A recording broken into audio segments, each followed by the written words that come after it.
Hey everyone, this is Dr. Russ Jones. And Brad Kennan. We are wide open. So how you doing today, Russ? I am well. Good day. How are you? I'm good too. Good. Every day we're above ground, right? Yeah. It's a nice sunny fall day. I got to be in the woods today, so I was happy. All righty. So starting off, Okay. I got a question for you. Okay. You always ask me a question, so I got a question for you this time. Okay, ask I actually away. thought about it before we got on the air. Oh. I'm preparing. I'm getting better. Is this something to fool me or no? I'm going to try not to fool you. Do you know the answer? No, this is an opinion piece. So okay. You can do whatever you want. Okay. What's the weight of the earth? No, that's not the question. Let me get my phone. That was a pickup line I always had when I was in college. Oh, really? Did it work? I'm married. Oh, okay. There you go. For 29 years coming up at some point. So, wow, that's a long time. That's a lot. That's right. It must have impressed her.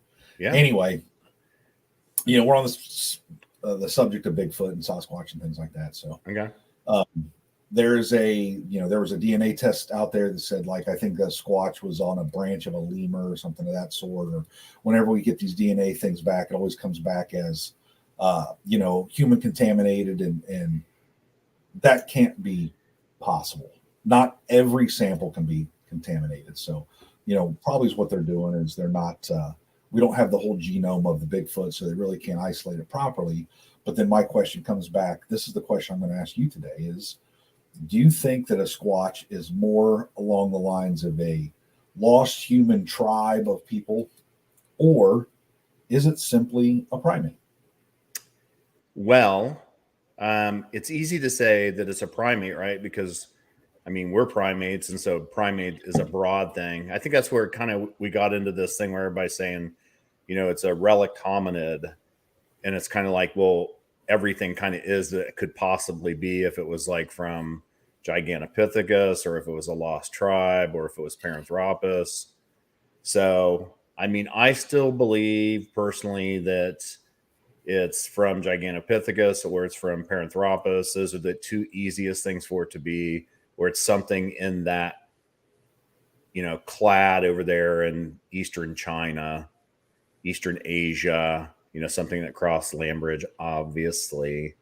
So, I think what you said is right, that when they're doing the DNA testing, that they're just doing the very basic sequence and they're not sequencing it deep enough in order to get what we need. Correct. Because I've heard reports out west of, people saying, well, it looked like a wild man. A Squatch and a wild man are two completely different things. One is, acting crazy, kind of skinny with maybe not as full hair over them. Whereas, the Squatch that I've seen are, they're much larger, much more hairy, much more muscular. They don't have the erratic movement that, let's say, a chimpanzee would have, or like a wild man that they talk about. So, I tell you who we could probably ask, because she's got a lot of experience with this and a lot of witnesses. You may go ahead and bring her on, Russ. Sure. Our next guest. Let's do. All right, we're gonna add Sybilla Irwin. Sybilla, how you doing? I'm good. Hi, Sibs. It's so great to see you. It's so great to see you guys. Let me say in fairness here, so everybody knows that Sybilla did a lot of the artwork for the first book that I did. So, I'm a little biased about how good she is. So, I just want to, in fairness, say that. Right. Well, thank you for your kind words. It's good to see you. Thanks for inviting me on your show. I think you have some of her artwork sitting around your house somewhere, don't you? Yes. In my office, here at my house, I'm looking at, you can't see it. I forgot I have this thing behind me. Behind my green screen is a great big Sybilla Irwin print. And at my office, I have some as well. All right. Yeah. So she's been a longtime friend of ours. Exactly. And her and Ronnie, we had Ronnie on for a two-part episode here. I think the new one I watched it. It was great. Yeah, it was so great. Sybilla, in case our listeners do not know, she specializes in sketches. So if you saw someone that robbed a bank and they call in that sketch artist to do that sketch of that robber, Sybilla does that for us in the Bigfoot community, the cryptoid community. She works with different people. She's got her own YouTube channel, which we'll talk about that. She's done some research, some solo research at different places around the country. We'll get into that. So Sybilla, let's start. What are you doing right now? Well, thanks for having me, guys. I have been inundated lately with witness sketches. I don't know if, and maybe you guys are experiencing that too, where it just seems like more and more people are either seeing these things or maybe they're just feeling more comfortable to come forward. What do y'all think? Honestly, we had a guest on a little while ago. He hadn't talked to anybody in 40 years? Yeah, 40 years or something like that. 40 years, and he submitted a report to Cliff, and we had him on for a talk. And this man basically had an encounter, a yearly encounter with a Squatch for over 5 years, the same spot, same time of year. Would go and meet this thing. So it's something nobody believed in, and he kept it inside himself for 40 years until he submitted a report, and Russ got with him, and we had a nice hour conversation with him about it. So I believe that people are feeling more comfortable. Yeah, that's what I think. Yeah, there are more so people too. out there, more podcasts. And I would love to work with. Yeah, and I would love to work with the witness that you just talked about. Yeah, if you would see the picture that he really drew, it was not quite a picture that was Sybilla that you would probably put your name on. I mean, it's probably better than anything I could draw. No, but I mean, but it, yeah. it's it was a little. No, but primitive. I love working with. No, but I love working with people who even try, because it gives me a sense of like how to start. It's a great jumping off point. And if he's willing to work with me, I'd really love to work with him to recreate what I saw. Let me ask you, Sybilla, I know that before, do. because you've done so many of the witnesses for me, is that I remember that you said that there was like a basic setup panel of faces that you start with the witness, but tell us how you go about, with the witness, trying to, just establish a baseline. Usually I just get on the phone with them. We just schedule a time, and I ask them, to please have at least an hour, because I have a lot of questions to ask them. But first I just let them tell me their story, so I get a sense of exactly what they saw and how it was experienced. And then when I have that kind of picture, and I think it kind of helps them relax too, when they just tell their story. It gives them some time to get comfortable with me as well. And then I start asking very, very detailed questions, because I have to build the image in my head first. And so I ask very detailed questions, and I usually start with the eyes, because I think they're the most important part. If I get that part right, the rest is pretty easy for me. The eyes are, because there's so many variations, just like our eyes. Some of them are closer together. Some of them, like the last witness I worked with, he said these eyes were as huge as a Coke bottle. Wow. So some of them are, yeah, but this man is 6'6", and he was standing at this thing's navel. That's how big it was. Yeah, just massive. Was he standing in a ditch or something, or was it on the floor? He was fishing. Fishing in Oklahoma, and you know how it is. You cast back before you cast forward, and he thought he got hung up on a tree, and it wasn't. It hung up in the chest hair of this thing. I mean, his lure was in the chest. When he turned around, the Sasquatch was literally right behind him. I mean, it was what a terrifying encounter. And the Sasquatch, of course, was not happy. No. So when you work with these witnesses, I'm assuming that you work with some that, they had a report or they had their sighting a week ago, and you've also had some that are 20 or 30 years ago. Now, are they the same quality witness 30 years later? I think so. I believe they are, yes, because for some of them, like the man who I just did a YouTube video with, his was 40 years ago, but it was such a profound experience. It was literally just burned in his mind. And the details, that's the thing with these people. It's so, it always impresses me what they remember. And they usually focus on the eyes. They usually focus really hard on one particular. If they get to see the face, they usually focus on the eyes because, as humans, that's what we do. We look at each other's eyes. We're looking for expression. We're looking for, we're constantly reading body language. And so people look into the eyes of this thing trying to figure out, how's this thing feeling about me? Right. What's his expression? And of course, many people see expressions as well. And I try to capture those also. If they're baring their teeth, which, that man I was just telling you about, this thing's, bared his teeth at him. And he described them as horse teeth. They were huge and flat. So anyway, when I'm working with the witness, I take a very, very detailed, I have to ask about the width of the, how far apart the eyes are and if they saw the bridge of the nose. And, I have to ask what the distance between the bottom of the nose and the top of the lip. I have to get, what kind of cheekbones they saw, if they, saw ears. What's the distance between the eyebrows to the hairline and the direction the hair was going in, and did they see a strong brow ridge? There's just so many questions. Was it young? Was it old? Did it look healthy? Did he see age spots and wrinkles, or, and even eyes? Some have seen cataracts, some have seen blue eyes, some have seen red eyes. It's just amazing. And then after I get all that information, then I do a first iteration, which I always feel is kind of a shot in the dark, and I send it to him. And I must have some kind of, I know this is going to sound really weird, but sometimes I connect with people and it seems like I get kind of a psychic image, because the number of times when I've sent a first iteration and people are like, oh my gosh, this is really close for the very first one. How in the world did you do that? And that happens quite often.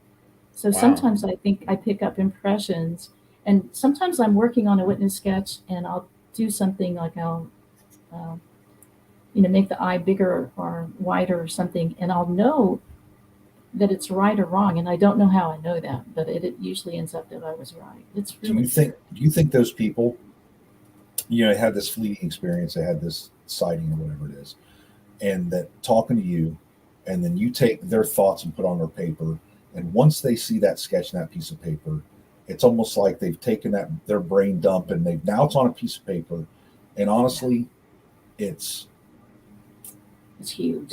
It's big for them, but they're also going to say, well, gosh, I'm not crazy because this is what I saw, and now it's on a piece of paper, so it must be true.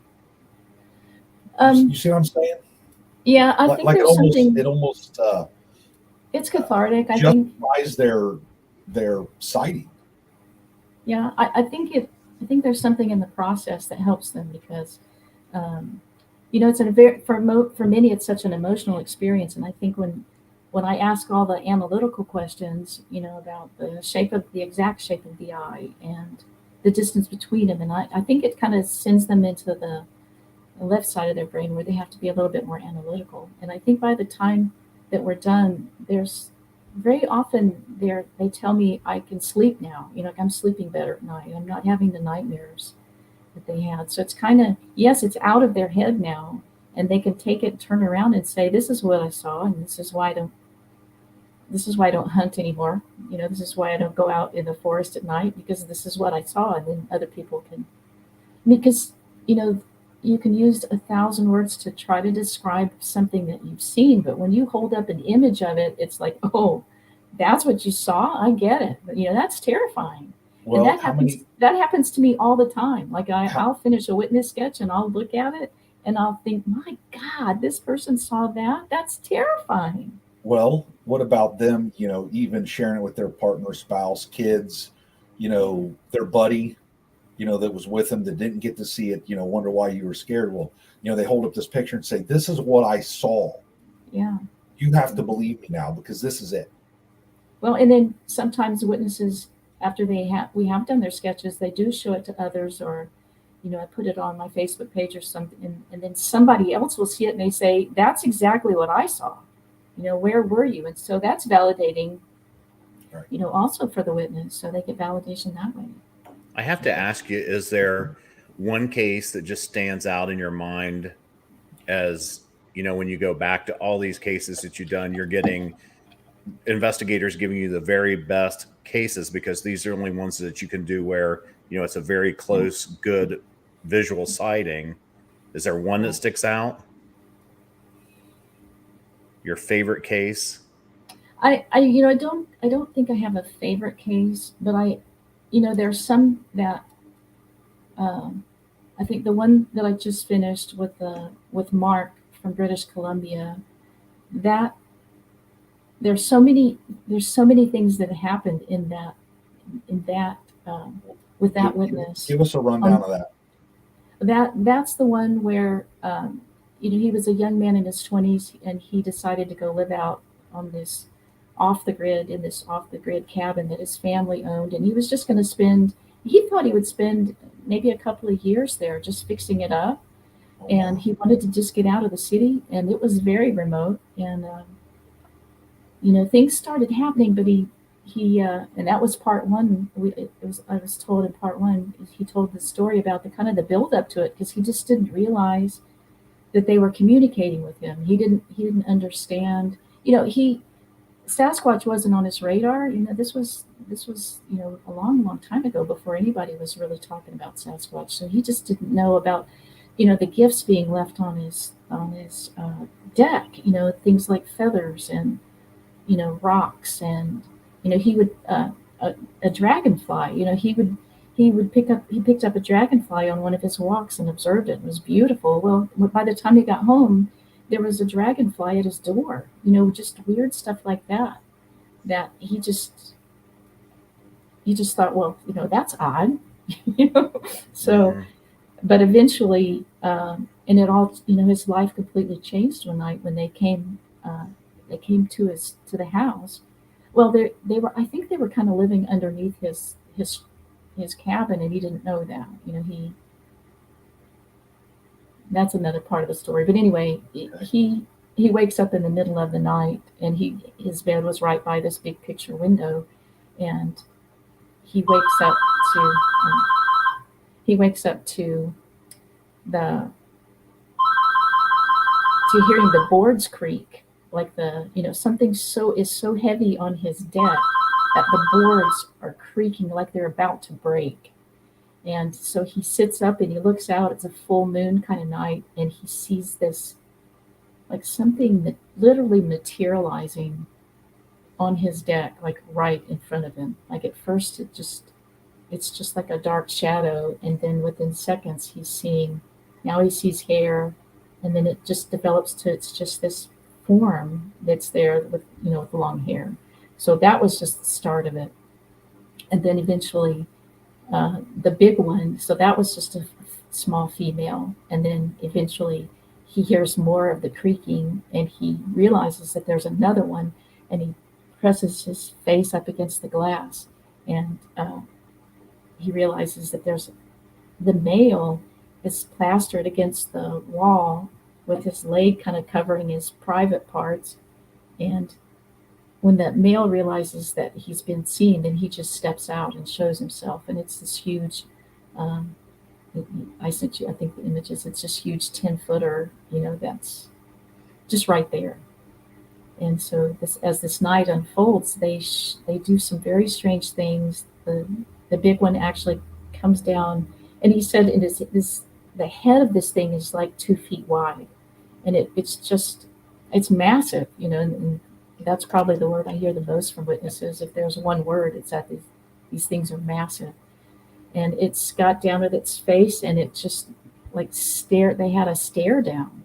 And then he thinks that it kind of made him mad. He made it mad somehow, maybe by staring back. But he'd never seen anything like this, and he didn't know what else to do. So he just looked it in the eye, and then all of a sudden, this thing's expression changed to one of anger, and he showed his teeth. And then the next thing he knows is this thing rolled its eyes up into his head, so he only saw the very bottom of the iris. And then all of a sudden he sees this luminescent glow at the base of the white, and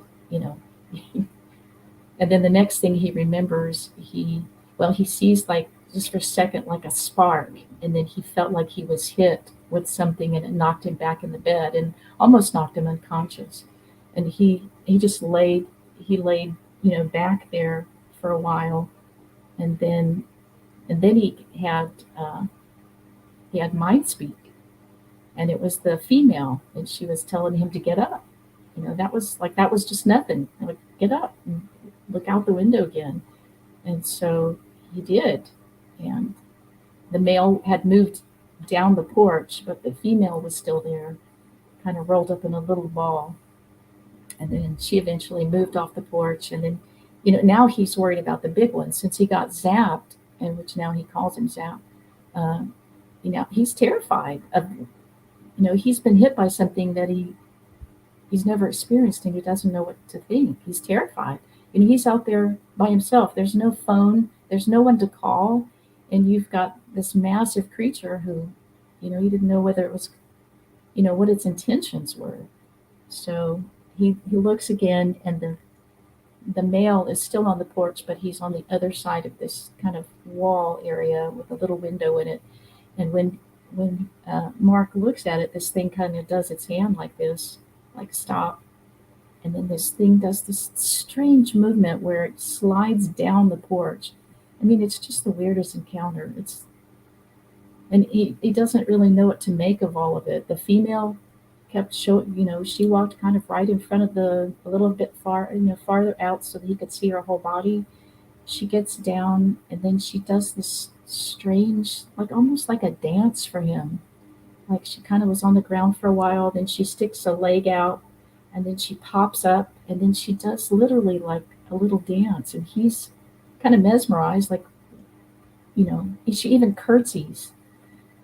He doesn't know if this was some rite of passage. I mean, he'll never know exactly why, he was shown all of this. And the male then did some weird thing where the male kind of walked towards where the little one was and got in this very strange position. Like it put its arms forward and got in this really strange position, and then just like froze there. I mean, the Sasquatches do the weirdest things. And he's just watching this whole thing, from his window, not knowing what to think, or, being terrified, but then mesmerized at the same time. Eventually, the female walks off, and then the male does this another very strange thing where it looks at her leaving, and it turns and looks at him, and it holds its hands up, and it's just the craziest thing. He doesn't know.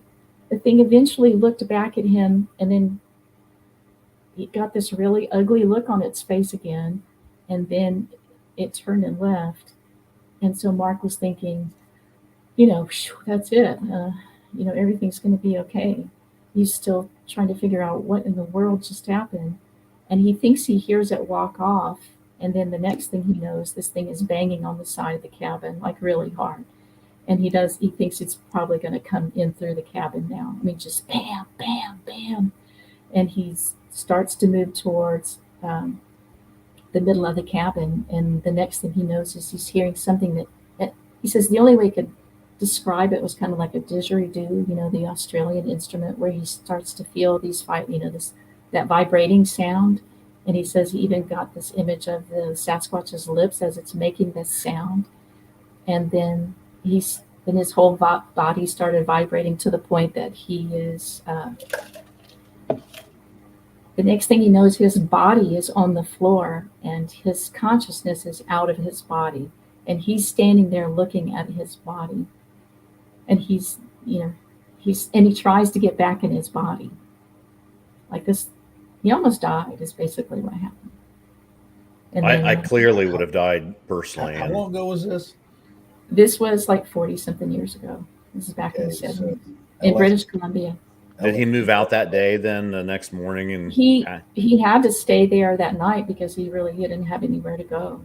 Right. He eventually hears the female say stop. And when the female said stop, then he found himself back in his body. So he kind of feels like the female saved his life. So he stayed.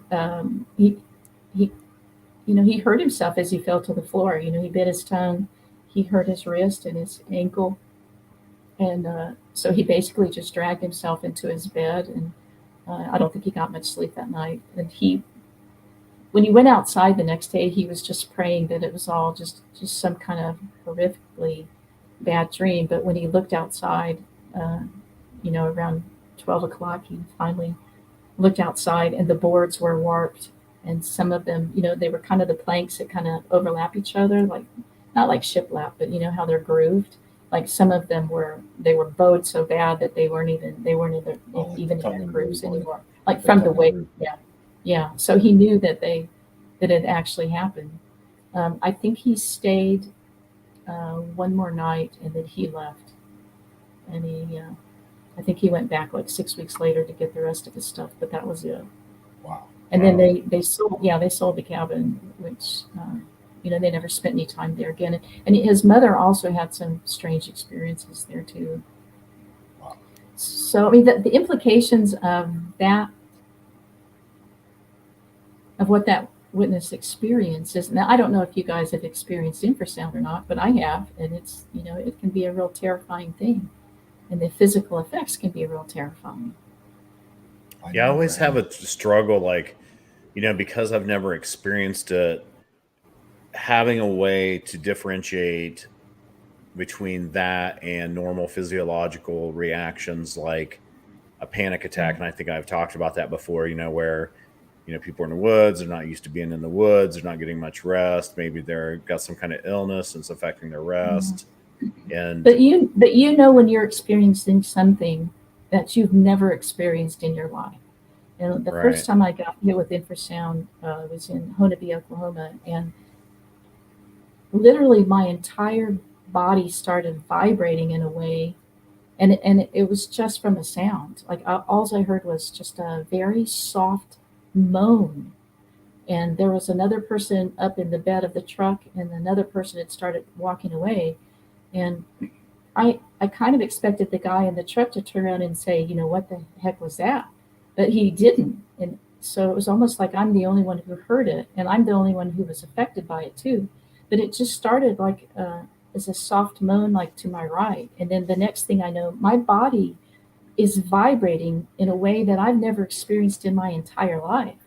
Like literally my bones are vibrating, like my rib cage, like everything is, I mean, I've never experienced anything like that in my life. And so, you felt like you've been at a rock concert and you felt, the speakers vibrating your chest. I mean, you felt that before. Well, multiply that like by 100. So when you were first involved in it, you didn't know that you believed that there was this depth to Bigfoot, or the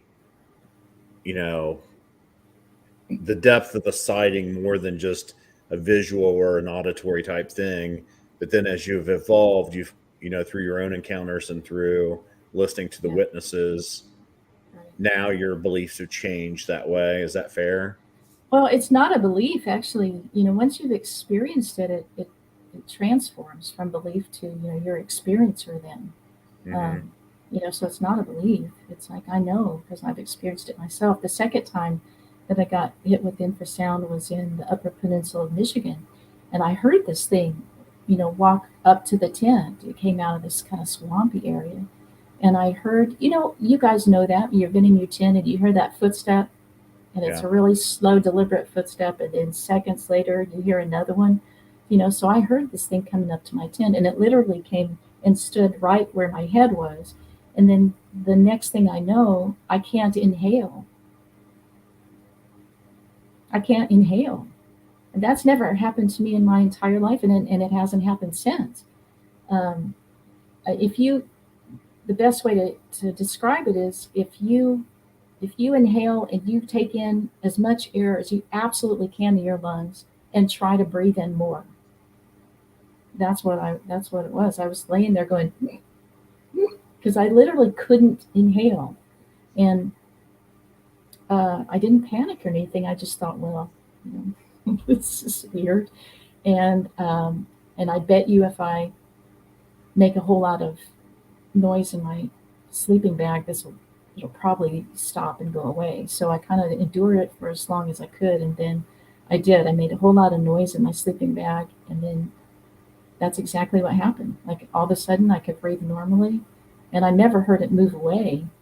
But I've never experienced anything like that in my life. Now, the night before, the people in the tent, I actually stayed in their tent that night too. So this happened 2 nights in a row. This happened to the 18-year-old. It was their first expedition, and one was an 18-year-old, and the other was like a woman, a friend of mine. And they were kind of scared to sleep in their tent by themselves. So, see, that's my alarm to visit with you guys. So they asked me if I'd sleep in their tent with them, so I did. Well, that morning he described that something walked up to the tent and that he suddenly had felt like an asthma attack, and he hadn't had asthma since he was like 5 years old. He had outgrown it. So we kind of thought, well, that's odd. And he said that that all of a sudden, for no reason at all, he could not breathe. He couldn't inhale. And so 2 nights in a row this happened, and he said it came out of the swamp area just like it did with me. So how bizarre. That's Yeah. bizarre. And, yeah, it's very bizarre. And Matt happened to be on that expedition, and so the next morning he came in around the campfire, and he said, well, did Matt anything weird happen? Moneymaker. Yeah, and he Okay. said, did anything weird happen? And I said, well, yeah. And I told him about my experience, and he said, well, that's infrasound. And I said, well, it could have been, but I've never had that experience. And it wasn't a panic attack because I didn't panic. I didn't feel panic. Actually, I didn't even feel afraid. It was just when you can't inhale, it's just a profound experience. And if that's what asthma is like, then oh my God, these poor people. It's terrifying. But like I said, I wasn't afraid that the Sasquatch was there. I was just, it was just such a unique experience. So in your experience, is it usually directed at one person rather than a group? Yeah. And then the third time I got hit, I was with Ronnie and Trenda, and we were in Tennessee on Trenda's husband's, he had a hunting camp area, and we went out there. And the 3 of us, me and Trenda and Ronnie, we do this thing sometimes where we kind of put our backs together, we close our eyes, and we cast our awareness out into the woods just to see kind of what we can pick up on. And I instantly got this. I got a psychic hit, is all I can say. It was like a psychic visual. I immediately just saw this female, and she was terrified that we were there. And she had her baby, and she was just huddled up, and she was literally just shaking. She was so terrified. And so I just kind of got that visual, and then, and it was right in front of me. And then when we all, stopped doing it, we turned around and we all said, it was like back that way. And we all agreed it was from the same place. And I said, we should move out of here because I got this visual about a female and she's really upset and terrified.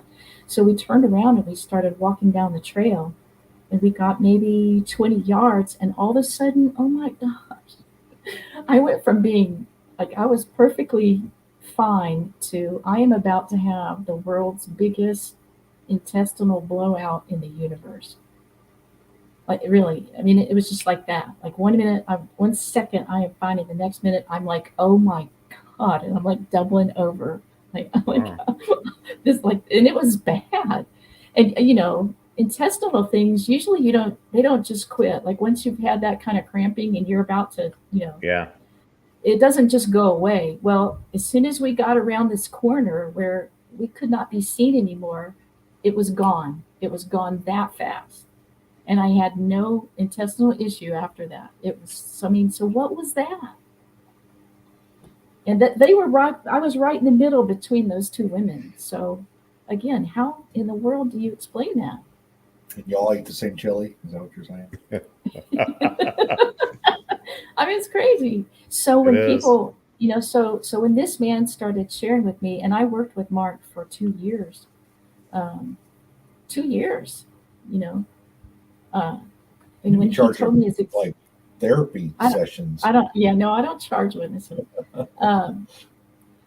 You know, when he told me about his infrasound experience, it's like, you know, that's people need to know this. People need to take this infrasound stuff seriously. Like really, like they really do. This is not something to mess around with. I mean, it can kill you.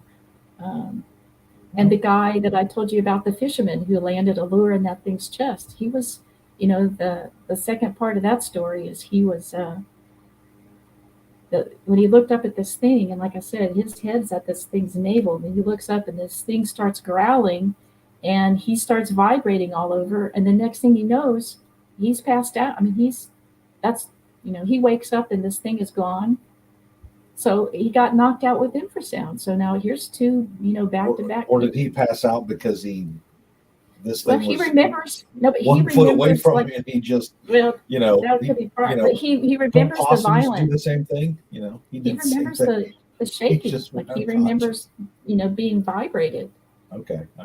You know, he remembers that before he passed out, and then when he wakes up, his tackle box is absolutely destroyed, and his rod is in 4 pieces.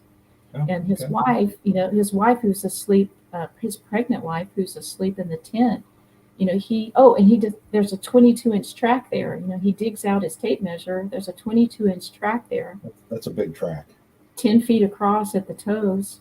You know, he measures it, and he, you know, this is a real thing, and it happened. He takes his tackle box and his rod and he throws it in the trash. He messes up the track and he goes back up. He waits for his wife to wake up, and you know, he just tells her that someone has stole his equipment and he's not feeling well and he wants to go home, and that's what happened. We're out. All right. So he did not tell his wife what happened. I mean, you've told us these stories about other people, and they've been some awesome ones. What about you? Have you got a chance to have a sighting personally yet? My first experience was 2008 on my second expedition. It was in Honobie, and it was about a mile away from. Do y'all remember that big Honobie siege? That's in Oklahoma, correct? Yeah, that's in Honobie, Oklahoma. It's like south eastern part. So this place where we had our expedition was literally a mile away from where the Honobie siege happened. And can you, for our listeners, it was a thermal. It was like a 10-minute. I say it's 10-minute. I'm not actually sure. I was so mesmerized by what this Sasquatch was doing. We had me and several others were staying in a remote camp, and I kind of picked the area because there was a tree line. Like, so we were staying in a pasture, and there was this beautiful tree line, and right behind the tree line, the ground dropped off, and there was a river, and a really nice bed, and then a river. And I thought, this is a great area for the Sasquatch, you know, to feel comfortable approaching us. You know, they could come up and watch us. We're going to build let's have a campfire there, and we'll yuck it up around the campfire, and maybe they'll feel comfortable to approach us. And that's exactly what happened. There was a group of. This was the night before the expedition, so unfortunately, do you guys remember the original thermal cameras, like the thermal eyes? You know, Yes. they didn't have. Yes, they had no way to record, so you had to have XP200 is what I had my thermal sighting with. So right. Of course, it was the only one that did not record and did not take screenshots. So this is exactly that same thermal camera, and the DVRs and the whole battery and everything, they were coming the next day. So I didn't. Yeah, they just didn't work. So so there was a group up there. There was a main, like the base camp. There was a group up there, and then and the beautiful deck up there. So they radio at us and say, hey, you know, we're going to do a call. So he did a call, and we didn't get a response. And I said, well, I'm going to do a call. So I did a call, and we got a response, and it was pretty far away, though. You know, you could tell. So about 15 minutes later, he said, I'm going to do another call. So he did. no response. And then, so I did a call, and then we got another response, and it was, you could tell it was moving in on us. I mean, like it was about cut in half. So that's pretty exciting, because you know how exciting it is when you know they're coming in on you. That's so cool. So one of the guys was from Houston. It had just gone through Hurricane Ike, and so he was exhausted. They didn't have electricity for a week, so he hadn't slept well. So he was like, "Guys, I love you, but I'm getting in my tent. I got to get some rest." And his tent was closest to that tree line, so he gets in his tent. So we're all kind of yucking it up, it, and it wasn't very long when he said, "I hate to bust up y'all's party, but something's throwing stuff at my tent." And so I fired up the thermal camera, and I literally went and stood on the corner of his tent, and I just, put the thermal camera right on the tree line, and man, and you're not expecting it. There was a thermal hit right there. I mean, it was just, and I thought, okay, well, that could be an owl, that could be, it could be a squirrel, it could be anything. So I just held the thermal camera there, and about 2 minutes later, here it comes. It's just really slow. Here comes this head and shoulders. So it was poking out behind a tree is what you're saying. It was poking up behind the tree, and it I think it was just as curious, like what are y'all doing, and I don't think it obviously didn't realize I could see it, because it came out one side, and then it would go really slowly back, and then it came out the other side, and then really slowly back. And then what it did is drop down, moved to another tree, came up, and then started the whole thing all over again. So in order to traverse an opening, it went on the ground. It did. Well, and you remember I said the ground kind of dropped away? So it just kind of dropped down, moved itself over, and it did that like 3 times. And I think by the 3rd time I was like, because I was like so mesmerized by it, I didn't tell anybody at the fire that I've been watching one this whole time. So finally I said, "Hi guys, I'm watching one." So eventually everybody at the fire came and stood right behind me, and I guess this thing realizes that it was busted. So it turned, and then it walked away, and I got to see the entire profile as it walked into the woods. And oh my gosh, what a moment. I got to see the way that the head was positioned on this kind of rounded back, no neck. I mean, it looked just like a professional football player, the way the helmet went. It was just amazing, and I got to watch it stride off. Talk about, it was so exciting. And then, Awesome. So we went and sat back down, and then about 15, 20 minutes later, I kind of had this feeling it was back, and sure enough, it was back. And then I handed off the thermal camera, so other people got to see it. So how far was it from you? it was not very far at all. It was maybe 80, 75, 80 feet. Okay. Yeah, That's pretty close. That's 25 yards. That's pretty It close. was really, really, really cool. And the next morning I climbed out of my tent, and I'm kind of glad I didn't know this, but I climbed out of the tent and I looked at the bushes, because I thought those were just bushes in front of the tree line. In a thermal camera, you don't have like the depth perception of everything's a little bit weird. When I crawled out of my tent the next morning, those were like cedar shrubs. They were not little bushes. So this thing was massive, and I didn't know it. And it's probably a good thing I didn't know it. Might have really freaked me out. Those were like 6 foot tall cedars that I thought were bushes. Well, we've all been there. Yeah, it's a big dude. Yeah, we owe the thermal does trick you. Is when you see something on thermal, you think, oh yeah, it's not that big, and the next thing you know, you find out, well, it's 8.5 feet tall. Especially if you want to put a human there, then you really absolutely see how massive. Yeah. All right, so the reason we had you on, because you do Sybilla Irwin sketches. So we do this podcast. This is a podcast, so it's not always on you. I mean, it is on YouTube, but a lot of people listen in their cars. So if you guys have an opportunity to watch this on YouTube, please do that. For those of you that are in your cars or listening at home on just a podcast, where can they go to see the sketches we're going to go over right now? What's your www.SybillaIrwin.com. SYBILLAIRWIN, not correct. Irwin, not ERWIN, Right. IRWIN. All right, so is what I'm going to do right now.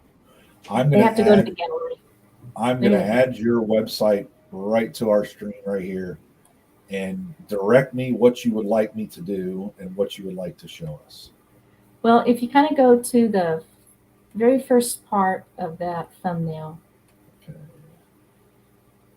there you go. You'll see the sketches of Mark. Okay. Well, actually, that is the most recent sketch that I finished just this week. Okay. And So this is for the gentleman this out is, of. no, this is a man who had an encounter on a four-wheeler, and this thing, poor guy. So this thing got in front, like he came around a curve, and out of the corner of his eye he sees two things. Well, the big thing ran right up to him and put its hands on his four-wheeler and stopped his four-wheeler. He was probably going, he said, between 15 and 20 miles an hour. And he said, I am just literally inches from this thing's face. And then he stopped it so fast, this guy ended up going over the handlebars of over the whole thing, the Sasquatch, and he ends up on the ground, like feet away with a, concussion and kind of busted up. But this is what he saw. I would not like to have a Sasquatch in between me and my four-wheeler. Yeah, no, this thing grabbed his four-wheeler, and he said the track, you could see the tracks where and it's one of those big, like 650 Honda something, and it actually pushed the Sasquatch back. Like you could see the tracks in the dirt where this thing scratched, pushed, where the four-wheelers pushed him back. I don't know if you can tell it, but that thing has got scars. You see the scars on the side of it? Yes. Yeah. He said it's either, he said either a bear or like a mountain lion or something. I asked this man what he thought. I asked all the witnesses what they think, like, I know, what do you think it was, that you saw?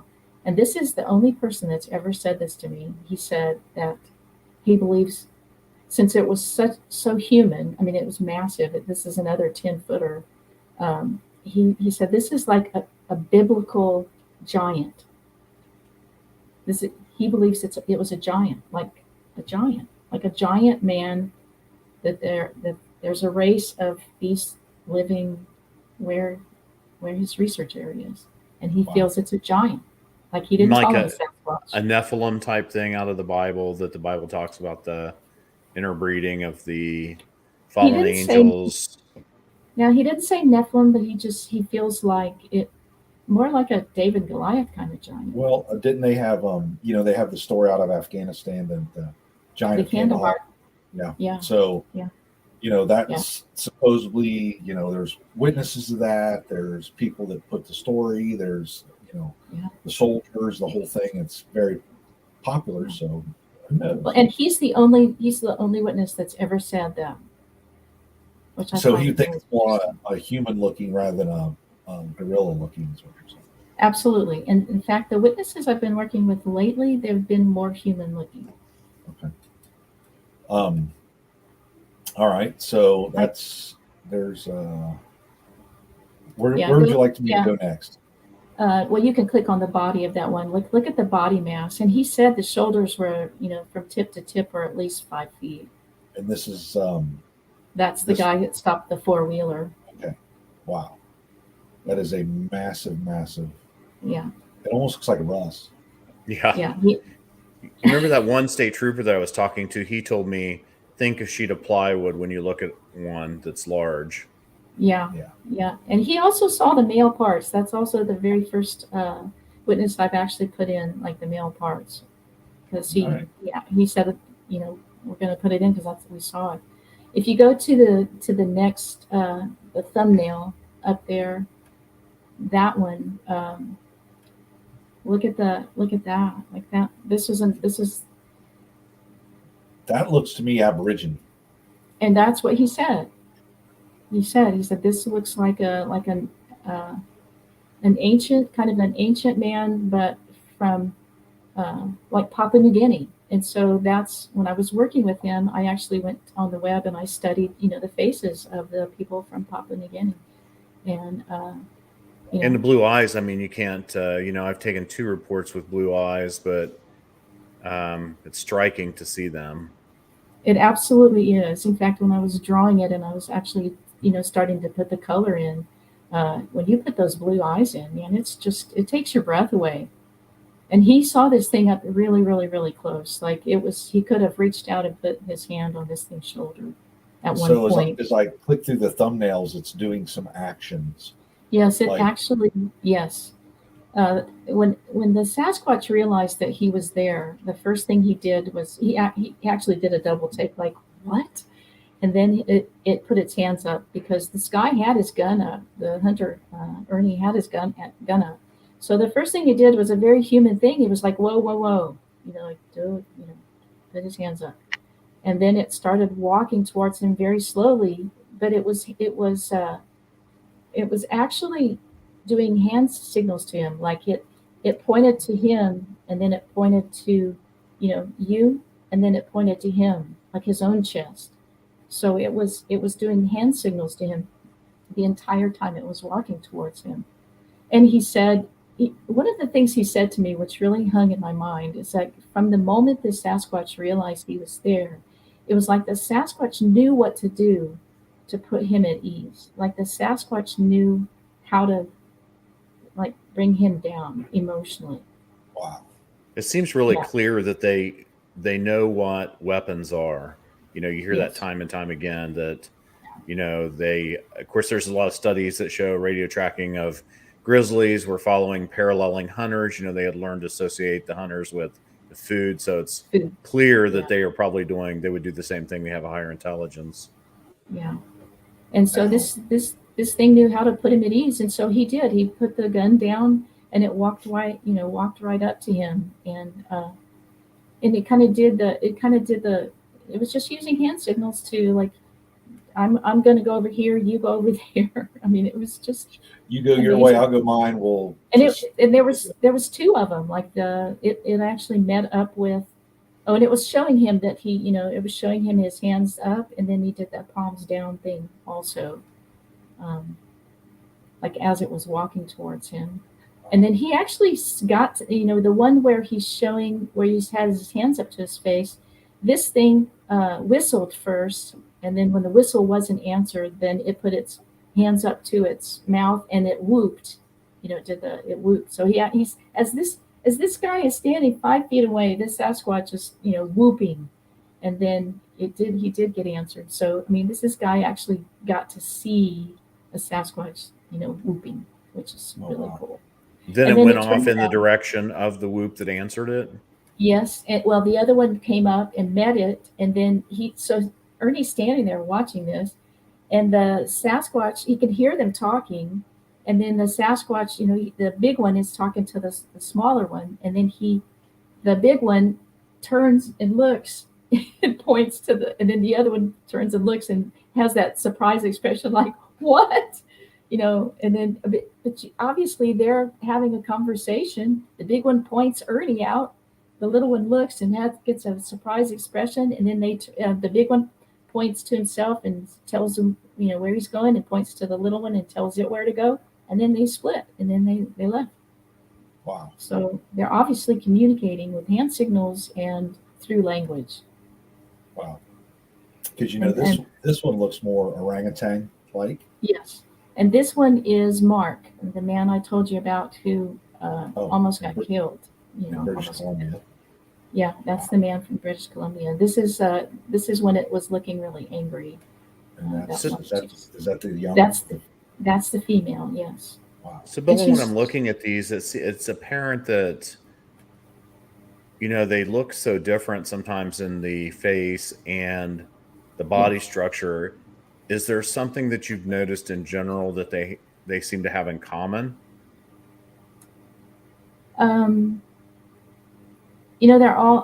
They're just like our faces. They're all different. The width of the eyes is different. Now, if someone says to me, this looked more like an ancient, and that's what Mark first said to me about his Sasquatch. He said, this is like some ancient, he felt like he was looking at a creature that was out of its time. He felt like this was some really ancient being. And he told me, he said it has it's its cheek structure. He said, Sybilla, these cheeks were as big as my palm. That's how huge this face is. It's 2 feet across. It's just massive. Very dark eyes. But look at that. If you look at that bone structure, that's a very. That could be like an ancient one of us. I don't know. So I've noticed in some of the when I was asking, or I want to ask witnesses that have close encounters, most of the time they don't see the white or the sclera of the eye. And I've noticed in some of yours they're fully dark, and in other ones there have been some where there was a little white. Yes, I always ask them that too. I always ask them that if they saw the sclera. Most people do not. Now, I've had some witnesses that have seen like totally red eyes. The man I'm working with, there's another man I'm working with, and this was in broad daylight, saw red eyes. And I've worked with another witness that had the Sasquatch had just red eyes.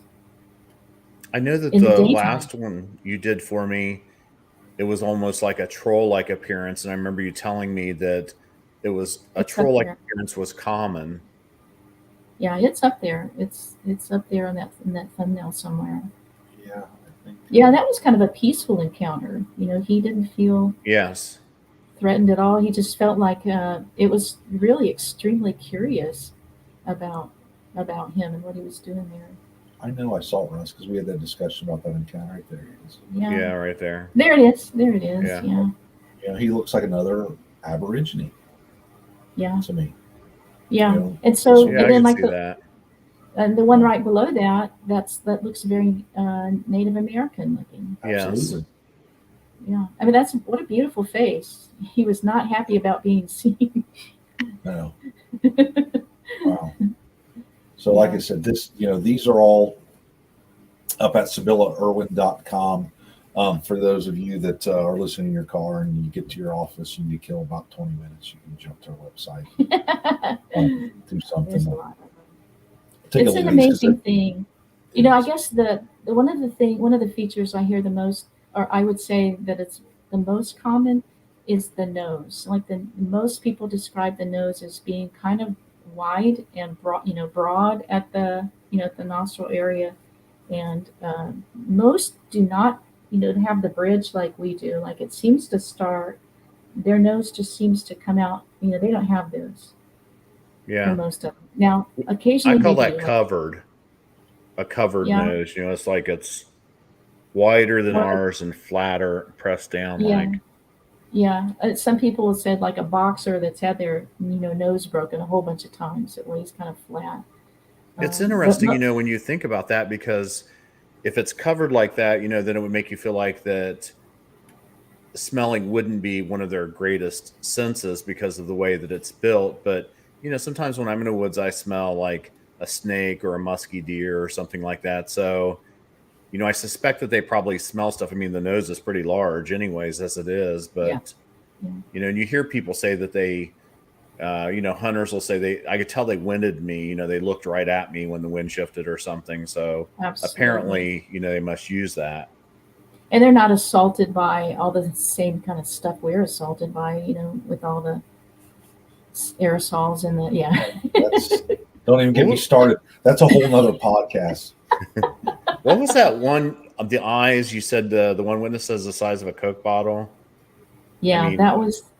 You could see, pretty good idea what was going on if you had eyes the size of I was going to say a horse, but that's bigger than horse or cow eyes. I don't know what size that would be, but it would be clearly large.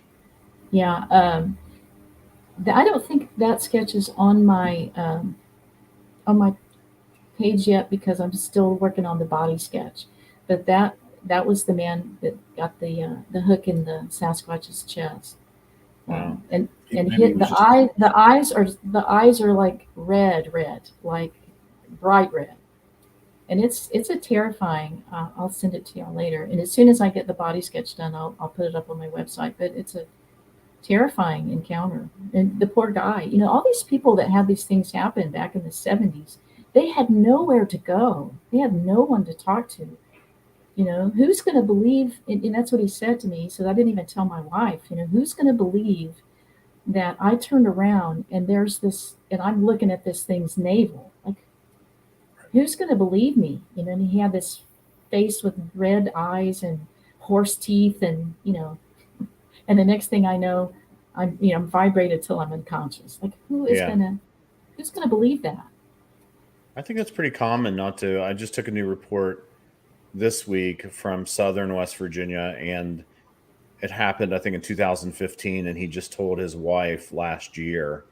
And you hear that pretty commonly. It's like we don't know how to really process it on our own, but we know enough that we are hesitant to tell others what we may have seen because we don't want to be perceived as, out there or,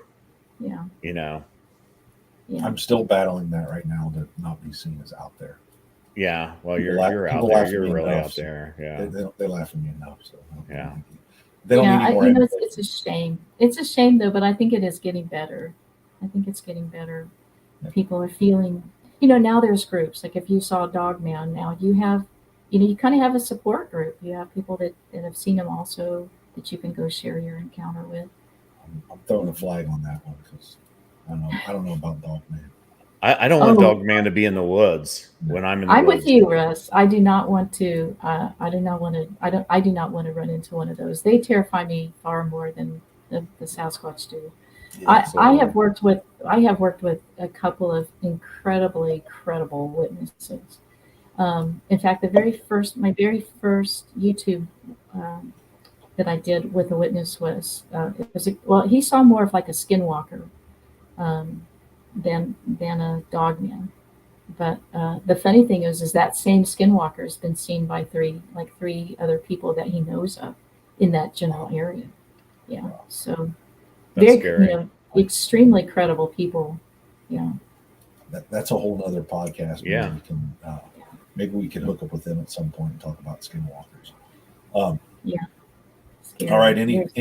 We've been doing this for over an hour. It doesn't seem like we just got on here. Doesn't it? Seriously. Yeah. Yeah, it does. So, yeah. Thank you, Sybilla, for coming on. Thanks for being such a good friend to Brad and I over the years. And absolutely. And if you have any final thoughts, anything you want to promote, pimp, whatever, go ahead.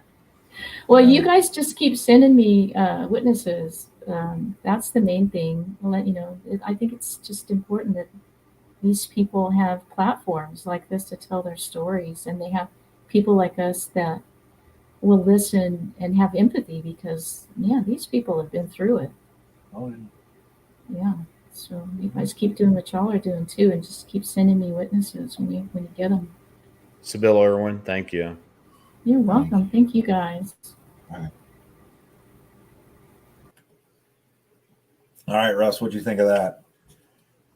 Wow, I've seen a lot of her work clearly, but I had not seen some of those new ones, and they just blow me away. There's like certain things I'm hoping whenever I can see one or several that they kind of look how I picture them more than, I don't want to really be freaked out that much. You know what I mean? Like, you're getting desensitized by seeing all this stuff right now. So I know, but still you see something that's so large and twice your size in the woods and glaring at you. And, I hear, like I just heard this week, leaves on the ground and the guy saying, hey, when a deer goes through, it's so loud, but this thing was so large compared to a deer and makes hardly any noise. And so, I have a feeling they're probably around you before you even recognize it. Yeah. Those big soft feet. Right. And, the thing about this podcast was, I expected to get Sybilla on here. Let's go over her sketches. Let's go over a couple things, but, a lot of it was just stories, and that's what people want to hear and how the experience people have out there. So if there are witnesses out there having, peculiar things happen, definitely get a hold of you. What is it? West Virginia Bigfoot Doc. The BigfootDoc.com. The Bigfoot. They can, don't forget to find us on Untold Radio. Yep. Follow, tell your friends. Yep. And we'll have an Instagram channel at some point here in the next, hopefully the next week. And Russ or I will be dropping little clips and little things throughout the week to keep everybody entertained, hopefully. So we're going to work on that, and hope everybody had a great time. And I guess we'll see you next week. Until you ready, then, Russ? yes, sir. You mean play us out? Play us out. All right.